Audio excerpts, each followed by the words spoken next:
I will share some of the slides I just quickly put together.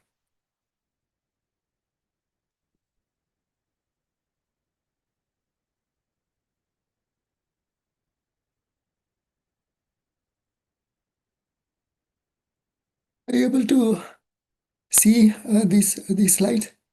Yes, Prabhu. Yes.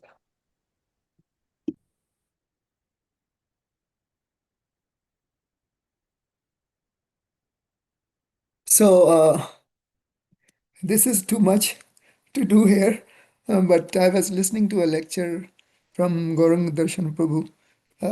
Recently, I was going somewhere and it was a long drive. So within an hour, he explained the Canto 2 summary. So I felt it was really nice.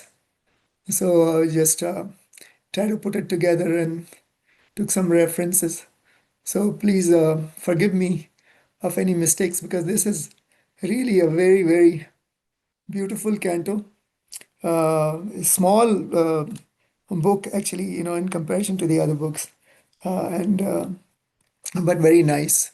And it actually gives a summary of everything which we need to learn. Obviously, the details are in further cantos, but this was really very nice. So I thought that I'll just share that and see what. So it's really a surface level. There's not many details. So because time is limited, so I'll just do some Vaishnava pranayams. Om Namo Bhagavate Vasudevaya. Om Namo Bhagavate Vasudevaya. Om Namo Bhagavate Vasudevaya.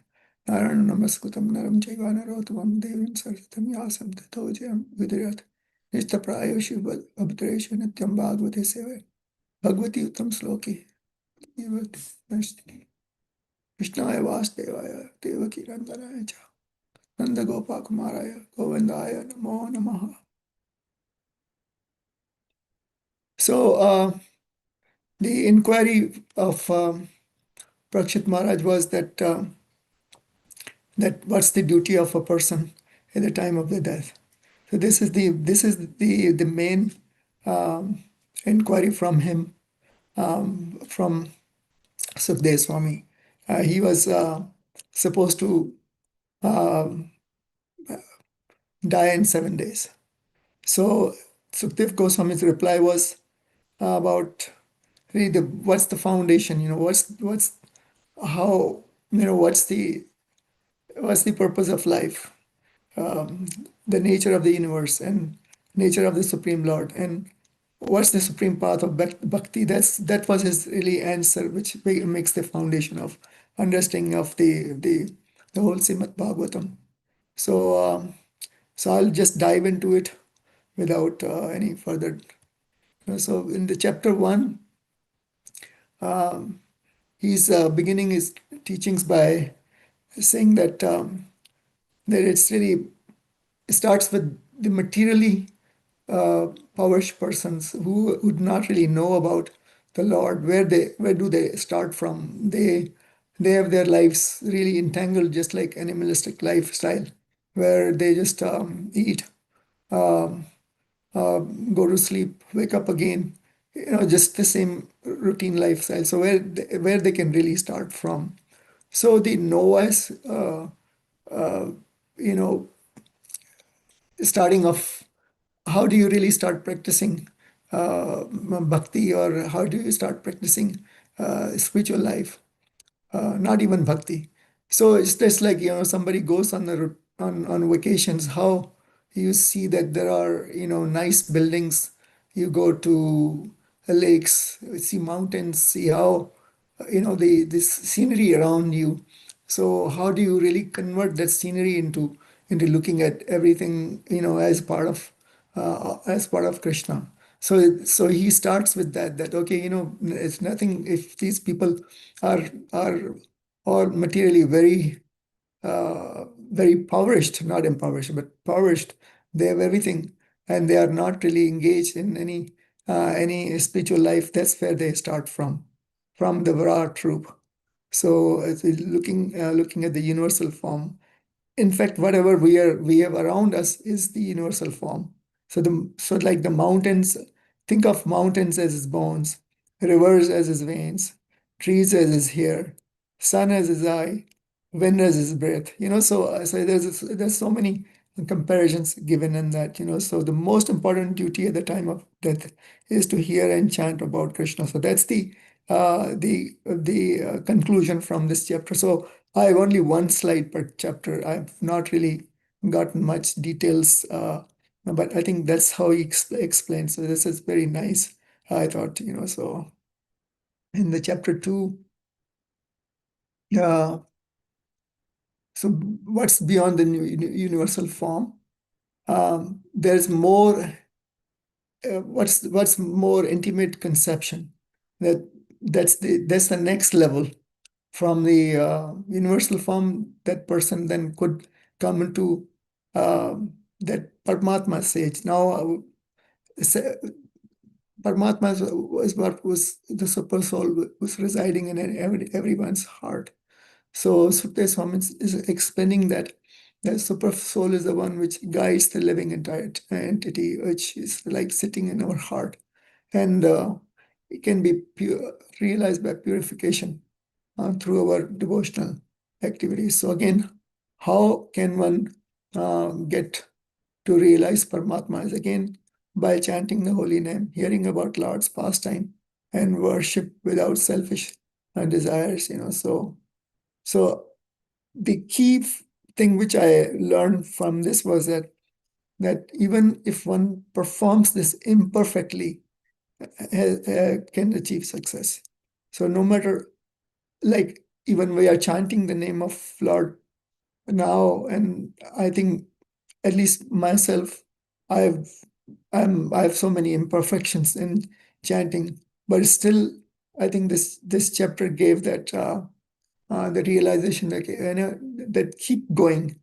You just keep going with whatever you're doing. If your heart's pure, and if you really have the faith in you, you can get to the next stage. So I think this was the message from this chapter.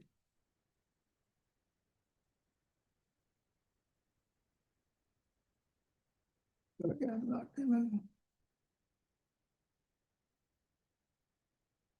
chapter 3. So then this is more of really philosophical chapter where, like Bhagavad Gita, three paths are compared from karma, which is our activities, our rituals, to jnana, which is mere knowledge or speculation towards bhakti. And Sukadeva Swami then established that pure devotion uh, without perfect knowledge or enunciation can lead one to perfection. So he describes the activities that Lord's activities are inconceivable, but like we are in this Damodar month, we are praying to the childhood form of his activities, what he did, his mother Yashoda, how he is performing those activities as a small child, um, is really an explanation that how he's purchased by his devotees, that he can come in a small form and just perform his pastimes like that. So those devotees are rare, but if with full devotion and faith, one can be in uh, that mode. So the next chapter was chapter 4 about creation. That creation is not random. So it goes about the creation with Mahavishnu being in the causal ocean, and through his glance only he creates the universe. And if you remember, I had discussed about the Lord's glances in one of the Srimad-Bhāgavatam lectures a few weeks ago, that his glances are so many. The glances of, you know um, glances towards devotees, glances towards the ones who are not his devotees. There's so many differences in his glances, but by his glance only he can do almost anything and everything, imaginable or unimaginable. So the next level was that he comes as or expands as Vishnu, Garbhodakshaya Vishnu, and enters into each universes. Then as a Kshirodakshaya Vishnu, which enters into us as a super soul. So again, the description from this chapter is that the creation is really ultimate for all of the living entities to fulfill our desires and gradually progress towards the level where we could do bhakti and return back to God and to Him. The next chapter then is that it further analyzes, I think it's again, there are a lot of descriptions of cause and effect theory. Again, it has really more descriptions than what Bhagavad Gita has taught us. And also, there are descriptions of that Lord is not bound by any karma. He acts through his energies, not through direct involvement. And the comparisons given to spider weaving a web, so how the spider is not affected or touched by the creation. He's like that. He's not really touched by anything. So again, the process of hearing is really glorified here. So each chapter, a process of hearing is glorified. Chapter 6, again, the Virāṭ-Rūpa is explained again here in a different format, that the planets are as Lord's head, directions as his ears, oceans as his abdomen, fire as his mouth. Again, there are descriptions of various varnas, that the where the brahmanas are, or kshatriyas are, or vaishyas, or sudras, like starting from the head to the toes. So there are various descriptions given. So again, I think it's Virāṭ-Rūpa is a platform for the novice, or those who are not able to perform bhakti as such, to really get them to progressive stage to Krishna's form.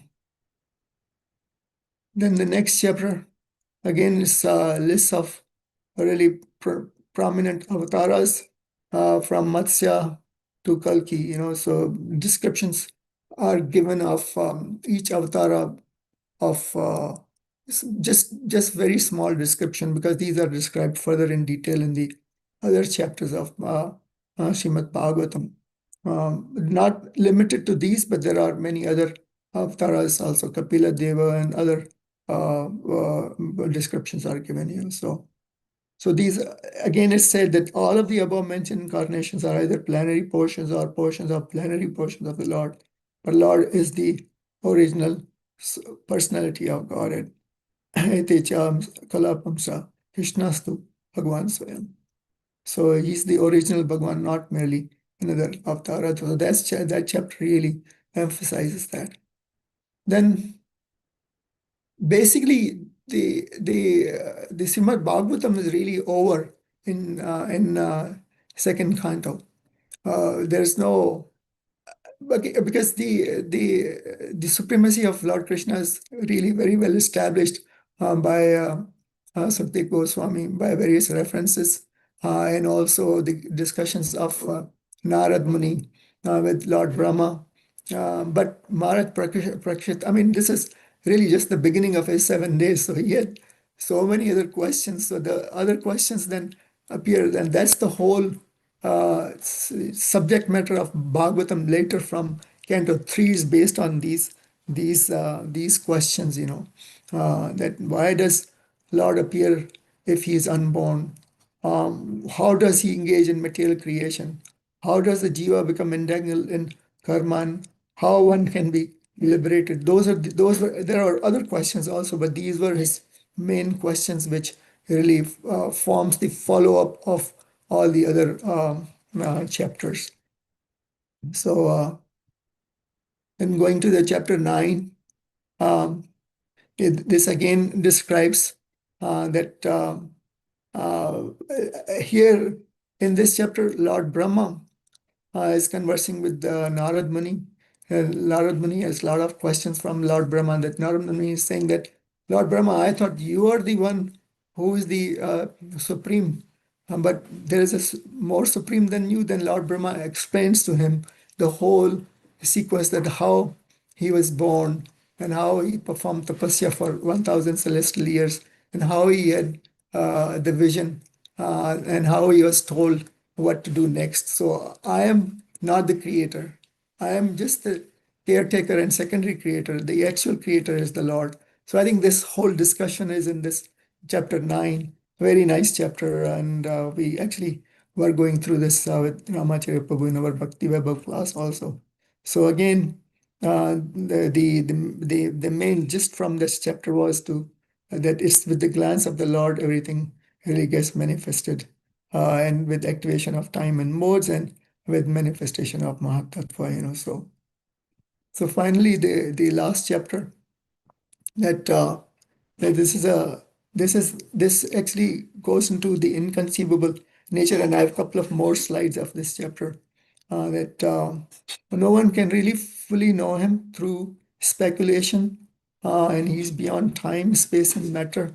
And even Atma Ramas, just like Sukadeva Gosvāmī, they can also become captivated by his leelas and by his activities. So it's really a firm conclusion that devotion is the one which is the process to follow. Um, so so this chapter actually serves as a bridge between all the other chapters, and it also outlines the 10 primary das lakshanas of the whole Bhagavatam. So I have just briefly put those here, that the sarga, visarga, sthana, poshana, uti, manvantras, uh, Ishanukatha, Nirodha, Mukti, and Ashraya. So these are all explained very briefly, but then Bhagavatam explains all these subjects in more detail. The Sarga means primary creation, the Lord through Mahatattva. Then the Sarga is secondary creation by Lord Brahma. Sthana is the proper position of living beings according to our karma, and then Poshana is the special protection of devotee by the Lord. Utti is the creative impetus or desires which lead to action, depending on what our motive is. And obviously, we know various manvantras. There's description of various rulers. And Ishanu Katha, then there are narrations about different lords' incarnations. And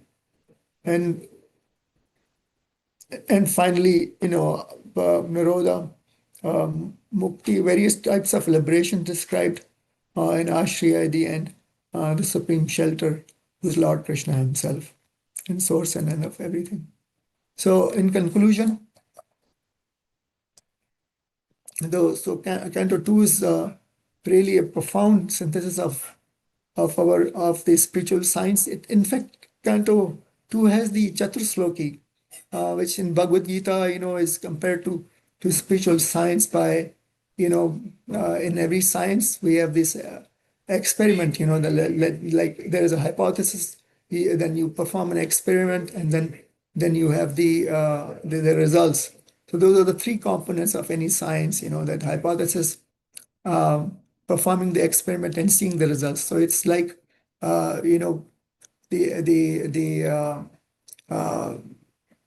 it's compared. The science is compared in our spiritual lives is that first you really gain knowledge, which is sambandha. You find out what's going on. Then you perform the experiment, which is the abhidya. Then you see the results, which is the prayojana. So there is a Chaturslaki here also, which explains that, just like Bhagavad Gita chapter 10, Am Sarvasam Prabhavam Matta Sarvam Parvartate. That's the first sloka, which is really explains what the sambandha is. Then you have the experiment performing, and the last two slokas of the prayojana. So it's again, so this is really a complete. If you read chapter the Canto 2 of of Srimad-Bhāgavatam, you can actually, it's like reading the whole Bhagavatam. It gives you a lot of answers, so about the Virāṭ-Rūpa, Paramātmā, and finally, who's Bhagwan. So I'll end it here. Sorry, I didn't have much explanations there, but I thought that you couldn't really cover even one sloka in this much time, so I try to give a description of the whole canto, in just 15 minutes. So which is, thank you so much, Hare Krishna. Hare Krishna, Prabhu. Yeah, this was very beautiful, Prabhu. Like, a whole canto, like you gave us a overview of everything. It's very nice. Like, just to go over each slide, it will give us, overview of each chapter. That was very nice. And I really liked, like how you mentioned about each thing, like mountains, rivers, trees, sun, wind, like that, and how we can relate that to Krishna. Even to teach kids also, we can tell this, so whenever they look at those, they can remember Krishna, and okay, trees, okay, this is his hair, it represents his hair, something. So that was very nice, Prabhu.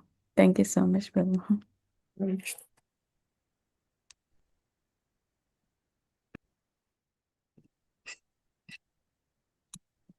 Hare Krishna, devotees, if anybody wants to share or have any questions, please feel free to unmute.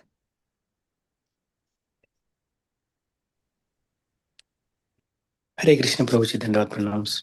Thank you so much, Prabhuji, for nicely summarizing everything.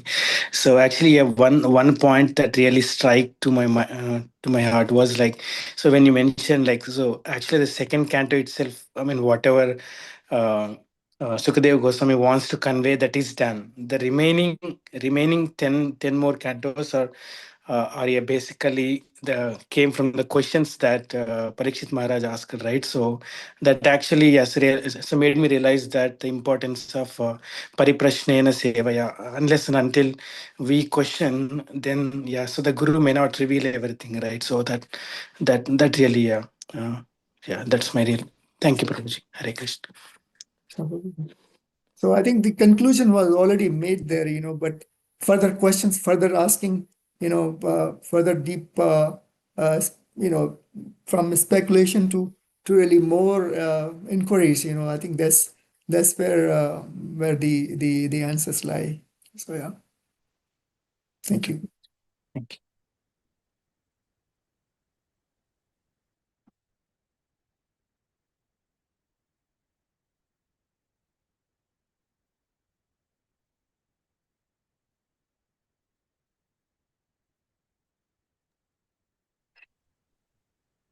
Any other devotees would like to add?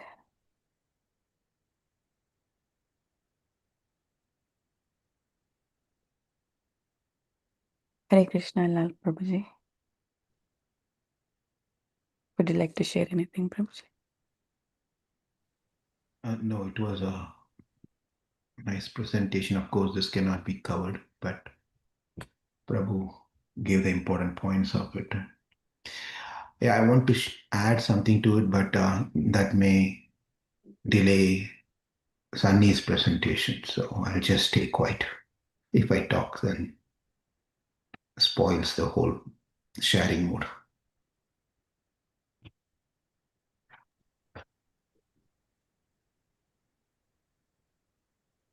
Yeah, maybe after Sunny, you can share, Prabhu. That will be very nice.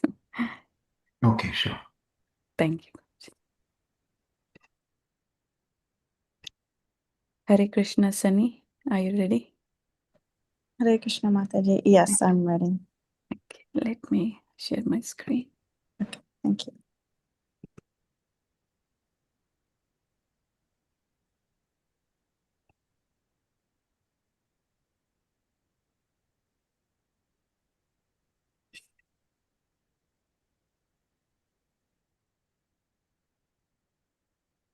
Can you start from the slide one? Yeah.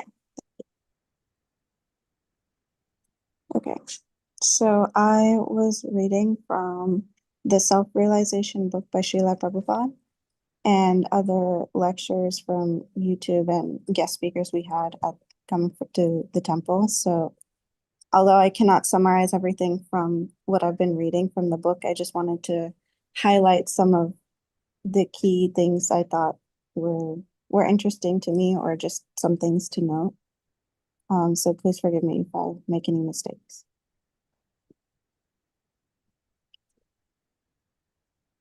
Yeah, next slide, Matthew.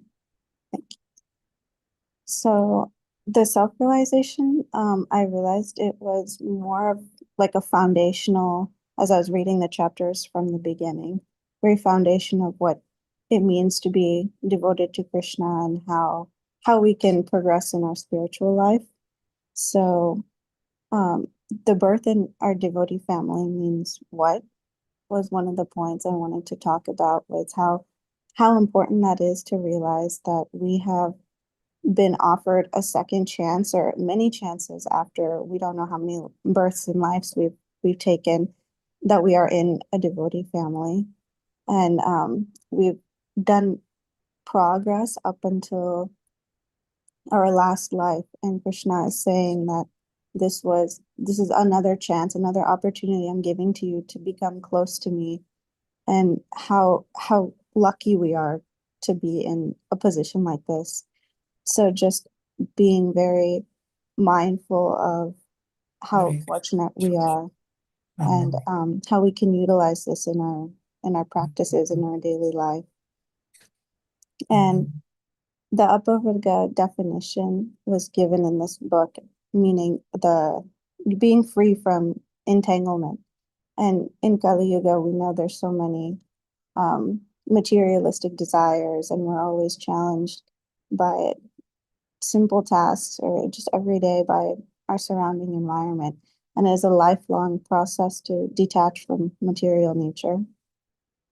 And applications just given from, doing temple services on the weekends because we're busy with work or school or something is going on. We have kids, we have families to take care of.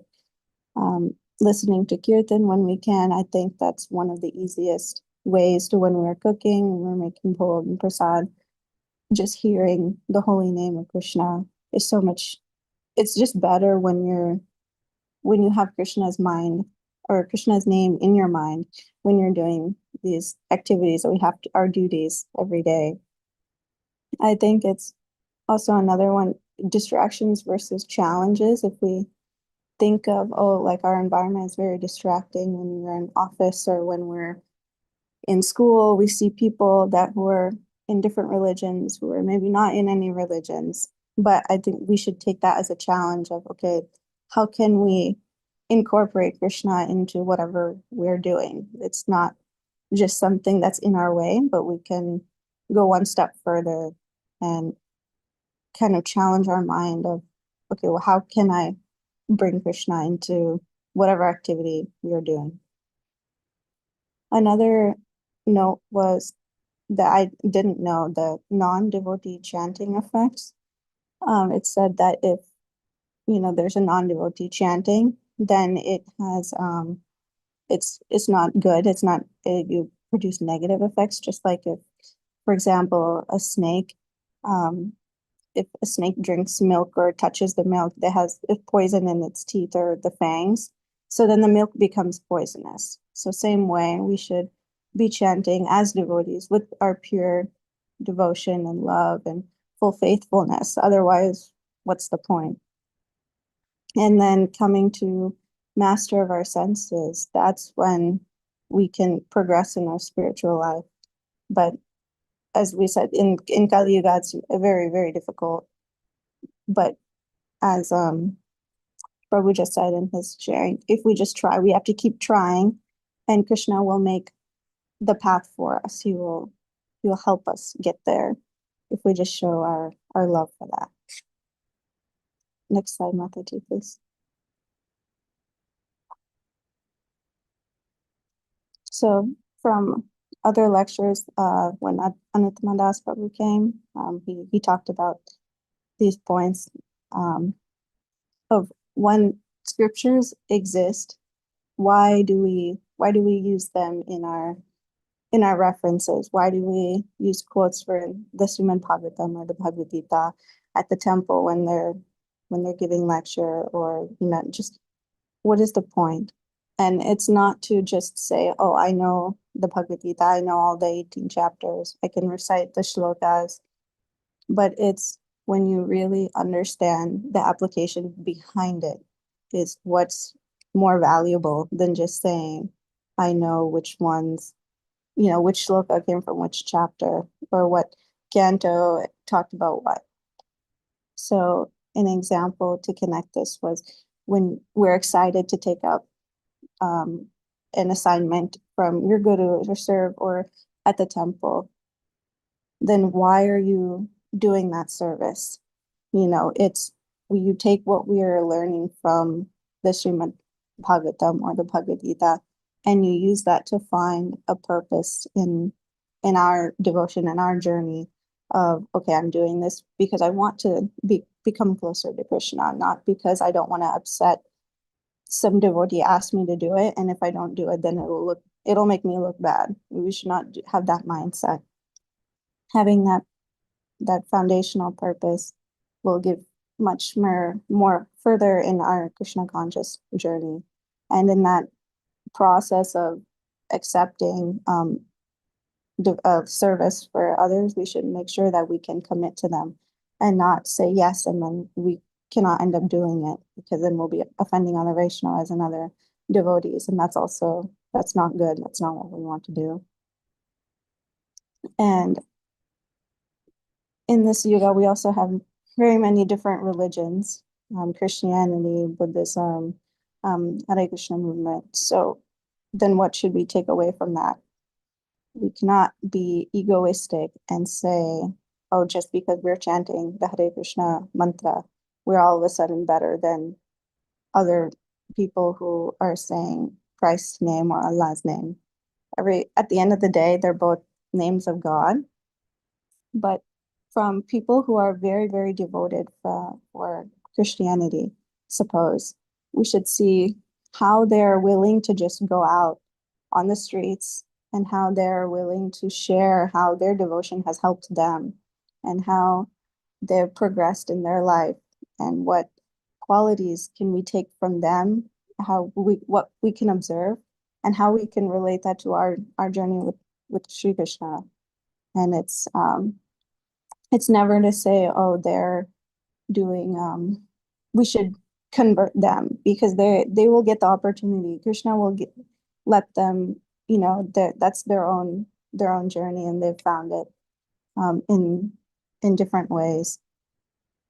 So something I just wanted to connect with is one of my friends, she is Mormon Christian, and she has qualities that are very similar to what Kṛṣṇa, like what ISKCON preaches, of how to be very truthful and kind and serving the temple and serving the Lord and being very honest with your faith. And she has been portraying all of these, but instead of in her Kṛṣṇa consciousness, she's been doing it in Christianity. And I think we should just, at least for me, I've been able to see how someone my age who's very serious in devotion, I can also be the same, just with Sri Kṛṣṇa.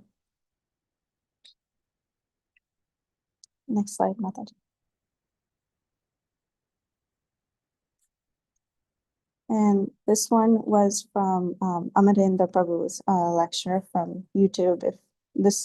I cannot explain it the same way he explains it. It's very, very touching, and the way he describes it. So if you can get the opportunity to listen to his lecture, it's really nice.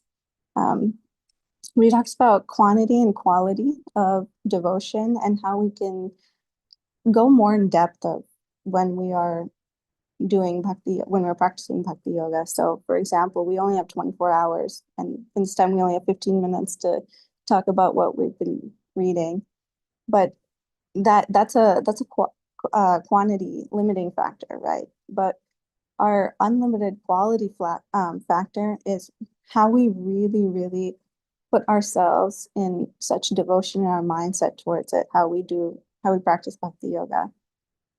A good example he gives is the bottomless sea. You know, you look in the ocean and you look down, your feet aren't even touching the ground. You look and it's all just black. It's so far down. And that's very similar to how our quality should be like. And the Bhagavad Gita or Śrīmad-Bhāgavatam, the scriptures never change. As we get older, we'll read the same Bhagavad Gita. The chapters will remain the same. But how our level of bhakti should be changing as each time we read it. And an important aspect of how we can deepen our level of bhakti is hearing from different Vaishnavas. Because if you read just by yourself, you have somewhat of an understanding, and that's your only perspective. He mentions if you hear it from somebody else, then you might think, oh, I missed this point. Now this is a better explanation, or this is a different explanation from the same scripture, from the same verse. Then your understanding will grow, and then you can foster more of your bhakti for it. And another thing was when we are reading Bhagavad Gita or anything, finding that ecstasy in hearing and the leelas of the Lord, are we feeling that that ecstasy that comes with it? I thought was very beautiful. He said, when this Damodar month. So when we read the story of how Mother Yashoda was trying to tie the rope to Kṛṣṇa, are we feeling sad that she's not able to tie it? Are we feeling her stress and she's being frustrated? Are we happy that she was able to tie it at the end? Are we worried, even though we know the ending? Because the story never changes. But that deep depth of what we feel for the Lord, is that changing? Are we feeling, we're feeling love when we're doing the arati at the end for Damodar, and are we accepting the change that we're seeing? Are we recognizing that? So that I thought was a very, very nice point to know if we're our quality is becoming better. And just lastly, our chanting, when we are chanting, the 3 P's we should follow is the correct posture. Are we sitting straight? Are we slouching? Are we pronunciating the holy name correctly? And are we being in a prayerful mode? This will all help with our level of bhakti and how we can become more qualitative devotees rather than quantity, because again, we only have 24 hours in a day. We have many other activities and duties to do, so we need to make the most of what we are doing for Sri Krishna.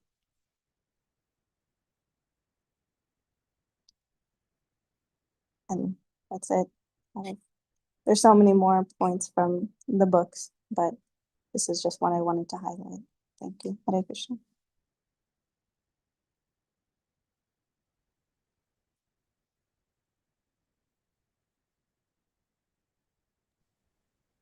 Hare Krishna, Sunny. Beautiful presentation with many practical points. One thing I liked is the importance of scriptures. Like, it not only builds our faith, but it will also develops our service mood. Because when we are doing a service, we usually don't know why we are doing. But when we read scriptures, especially Prabhupada's purpose, it will tell us our position, right? In which mood we have to do a service. So that was very nice. Thank you so much. It's always nice hearing from you, especially at this young age. You share so many beautiful points that we can easily relate to. Thank you so much. Thank you.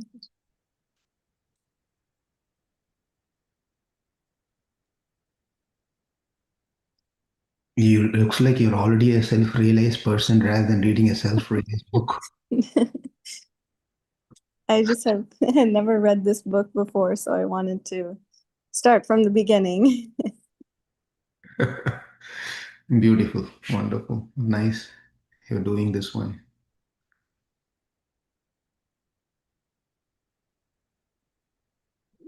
Thank you, Sunny, for the nice presentation. You are very good inspiration and role model for the youth. Yeah, getting up in morning and continuing your Krishna consciousness, such a nice way.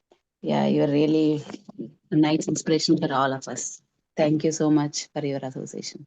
Hare Krishna, Sunny. Thank you, Hare Krishna. I'm not sure whether youth are getting inspired or not. I'm getting inspired. Thank you. Yes, Prabhu, same here. Yeah, same Prabhuji. Prabhuji. We have today is a special day. We have two extreme personality gives sharing, Atulananda Prabhu and Sunny. Both are already in a platform of self-realized souls.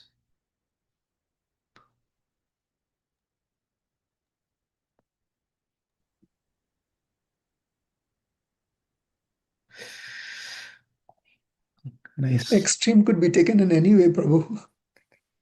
Yeah, definitely. But I'm taking in certain way. You may see it differently. Everyone in the room sees in the way that I am seeing, except you.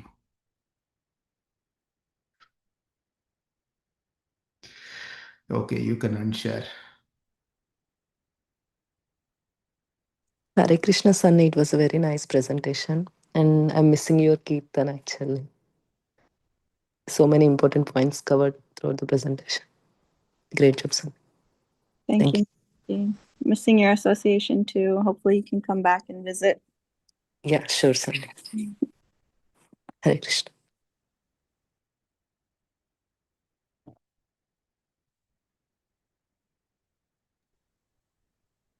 All right, Hare so Krishna. Are you still seeing my screen, Prabhuji? yeah, I'm seeing Sunny.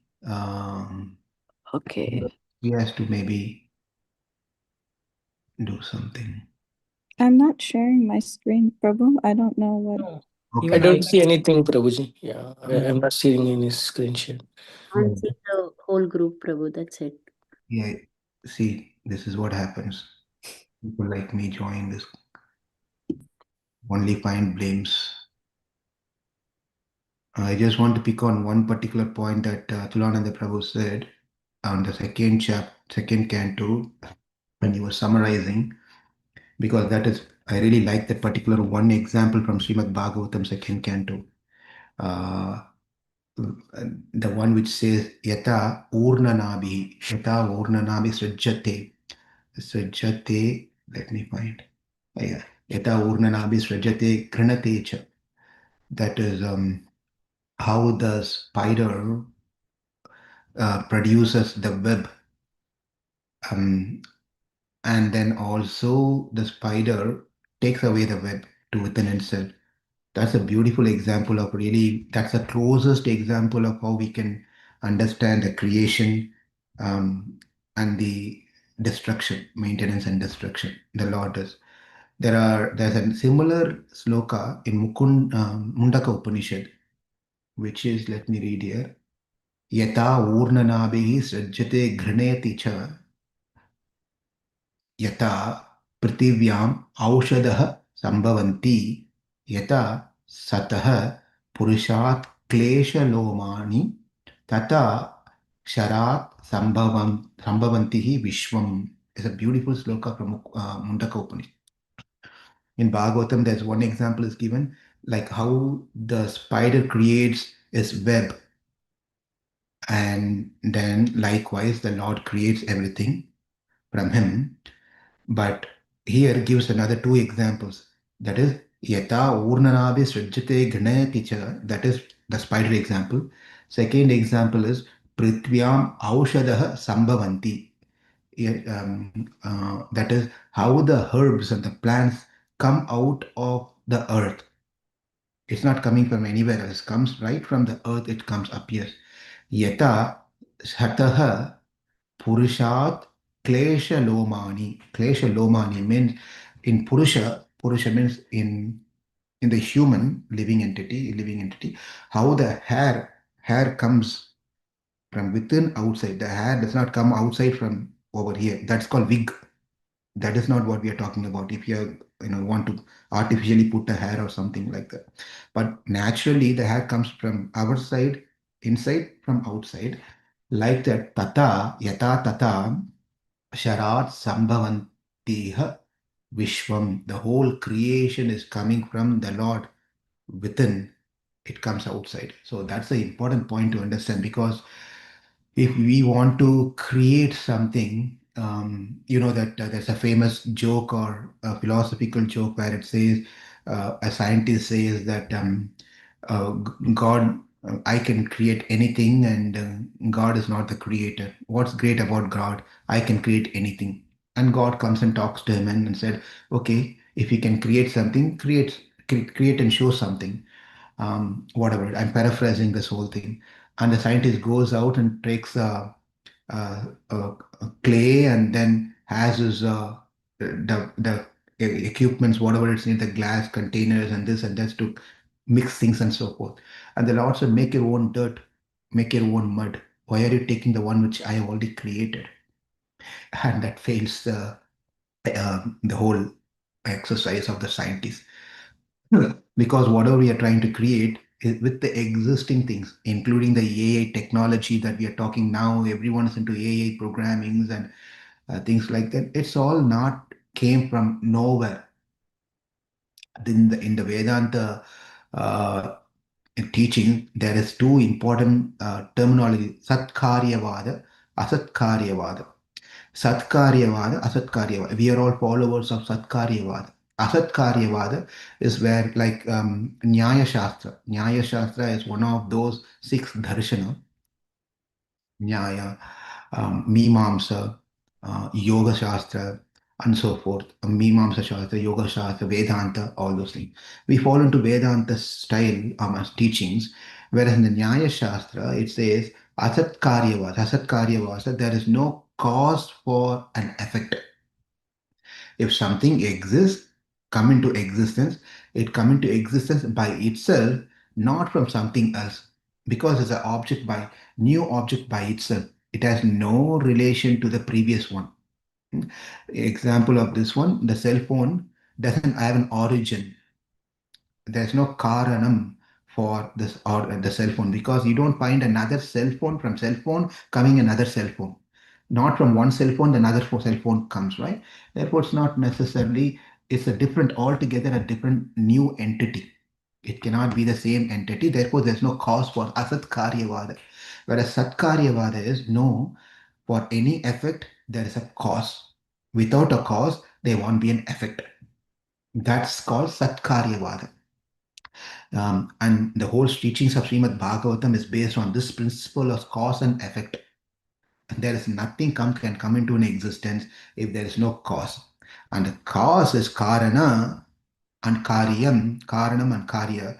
But the karana is can be from one everything comes, and from to one which everything goes back. And that is the primary cause of all causes. This is the point. This is a teaching that we should understand in our in the Vedic school of thought, that there's only one cause. From that one cause, everything comes into existence for some period of time. Like how there's a second example is given, like how the um, um, Urnanabi example. Urnanabi means the spider example is given. There's another example of peacock. The peacock, it dances, it gets its feather opened like a beautiful nice fan, big size fan, right? Like when there's a rain comes, when it's going to be a nice weather, it start opening up its feathers and start dancing. And when the time goes, all the whole thing collapses completely and then becomes into one, like a tail. Correct? Yes, it spreads and then it comes back into one. So you can see similarly at the time when it's a time for creation, the things comes into existence, get manifested. At the time of annihilation, and everything resolution, it all comes into one place. That's the one point. Now, there's another schools of thought, they also agree to this one. But the problem here is when it comes to one, it loses its identity. That's one way of saying this one. It becomes one with that one. But from here, we should understand when the feather goes back to the peacock, it doesn't become peacock. It does not become peacock. The tail of the peacock remains as a tail of the peacock. It's just matter of time, it gets opened again. It doesn't become peacock, right? Likewise, the Urnanabi, the spider's web, when it comes out and goes in, it's a web. It is the saliva, it is that particular material which stays within the spider. That does not become the spider. This is the second biggest difference that we should understand, because this is all part of the second canto of Śrīmad-Bhāgavatam, which is heavily loaded with philosophy.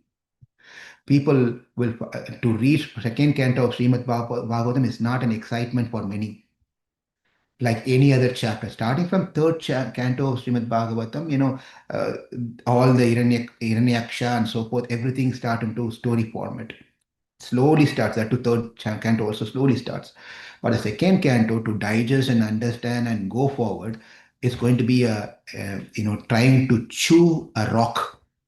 It's not so easy until you pass through the second canto of Śrīmad-Bhāgavatam. That's some important point I don't want. But coming back to the creation and things, if we have to create something, there are three important things are involved in any creation.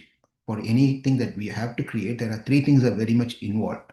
Technically, they are called upadhanam, nimittam, and sahakari. These are three terminologies that we should know. For one object to be created, we need to have a base material. Just by having the base material, the object cannot be created. There should be a conscious entity to make use of the base material ingredients to transform the basic ingredients into another form. Take a cause and then take it into an effect. For the cause to change into an effect, this is where the biggest question comes. If, sir, Prabhuji, everything is happening because of my karma, correct? Whether I am suffering or whether I am being happy or whether whatsoever is happening in my life, karma, karma, karma, karma, karma. Karma is what is driving us in our life. We all agree to that one. There's a cause, therefore the effect of me in my existence, of my complexion, my body, whatever it may be, and lifestyle or what, everything is driven by karma. The cause of my existence is karma. Where is the question of God? Correct? One may ask, if everything is driven by karma, where is the question of God then? This is where we have to understand these three important things of cause and effect. The first thing is you need to have a cause, and the cause transformed into an effect. But for the cause to transform into an effect, it does not happen by itself. You have a clay, mud or a clay, and you want the mud has to be transformed, clay has to be transformed into a pot. Can the mud itself think, today is Sunday morning, by 7 o'clock, I want to transform into a pot? Can mud, a clay, transform by itself by just thinking like that? It cannot do so. There should be a second cause, second reasoning for the clay to be transformed into a pot, and that is called nimitta karana. The first one is called upadana karana. Upadana means original, an object which becomes a cause of a transformation into another object. When one object can transform into another object, and that base object is called upadana karanam. Karanam is cause. Take a gold. When you have a gold bar, you have a gold bar. a square or a coin or whatever it is. The gold bar is upadhanam, karanam, for it to transform its forms into a gold ring, gold chain, golden bangle, golden ring, whatever it is. So for the golden ring, or for the gold ring, what is upadhanam? The gold coin.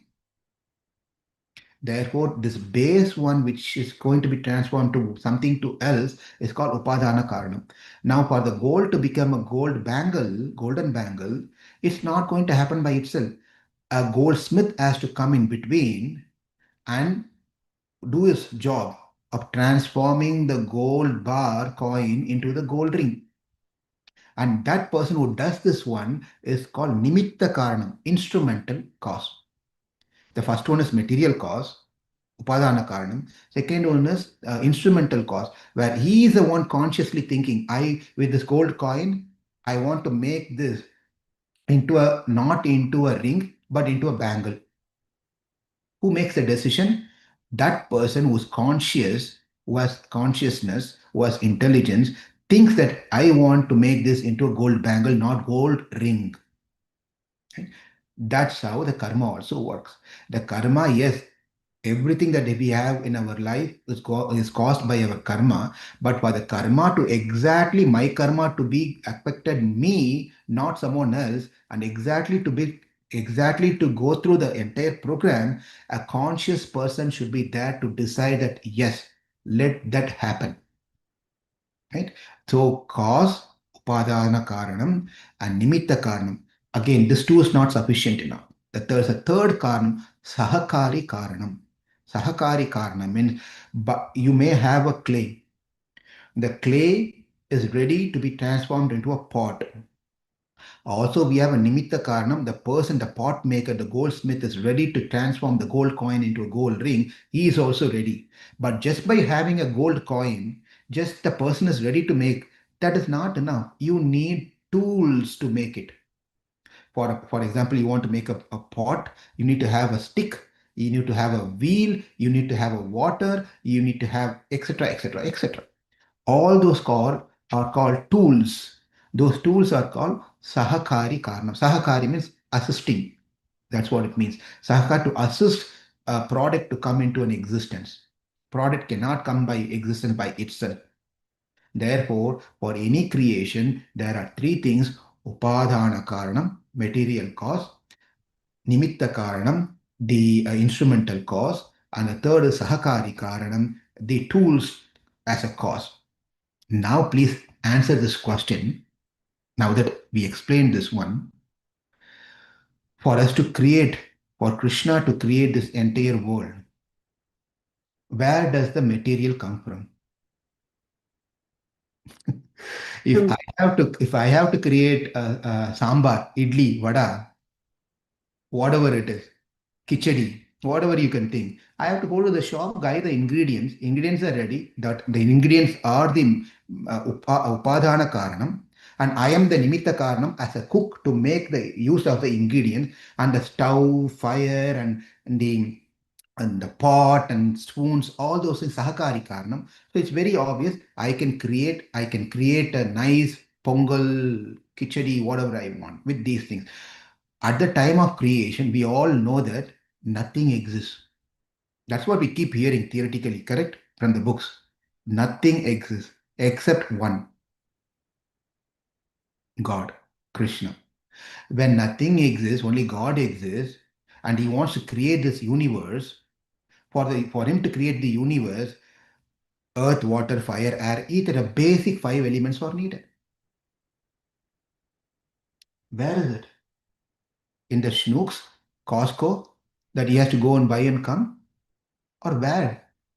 Does he have another god where he says, hey, you give me this one, I have to create this one? Does he go and tell Agni Devata, Agni, you come here, and Vayu Devata, you come here? You five people help me so that I can create this universe? Because the truth is, they don't exist either at the time of annihilation, destruction. Even they don't exist. It's only Yekoho Narayana Asit. It's only Narayana, it's only the Lord exists at that time. So where does the ingredients comes from?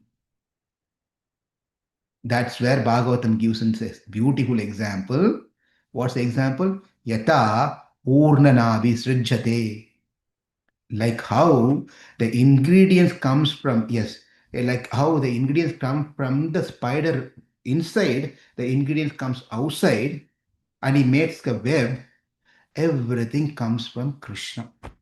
Everything, how beautifully Bhagavatam explained this particular analogy by giving a spider as an example. This is why we have to understand this. Otherwise, we pass through quickly the lines, we will miss out what does this example means. As the spider example, this is so much of detail into that particular one line, right? So therefore, the ingredients comes from the Lord Himself. That is the Upadana Karanam. Now, a conscious entity is deciding, let the world get created.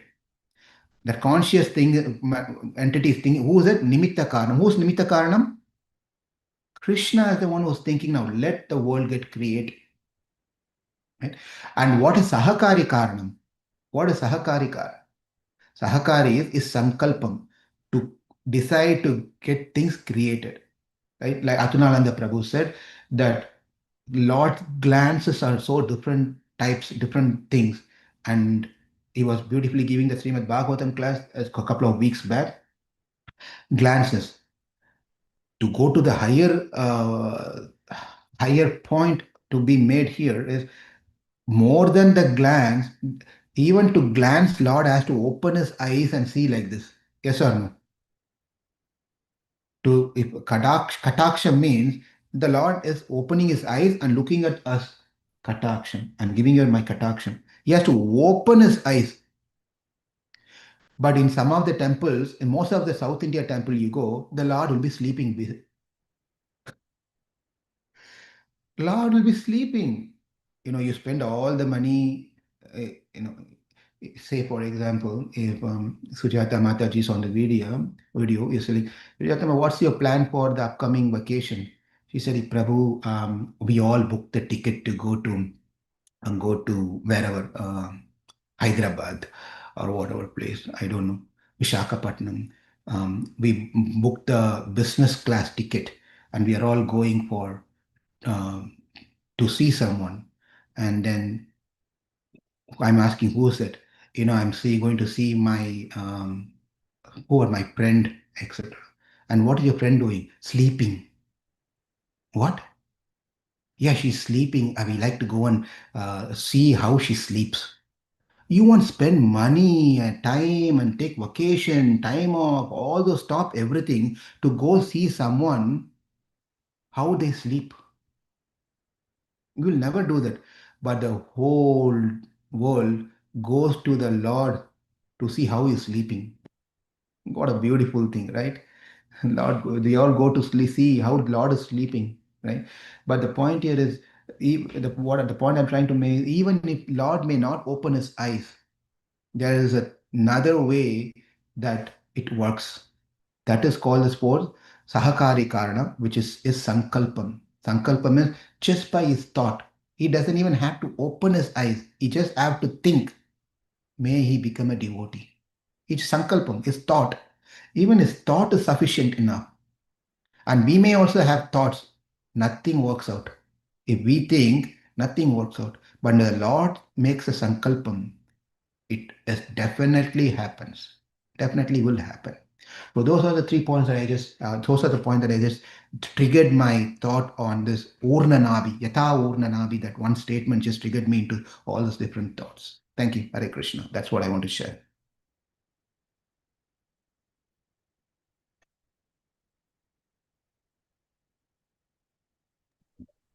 Thank you so much, Prabhu.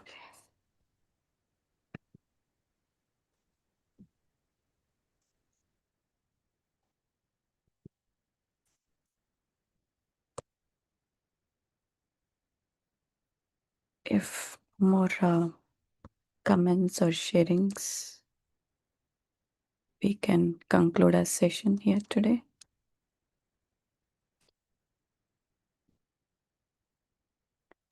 What happened to Arun? I have not seen him for a while.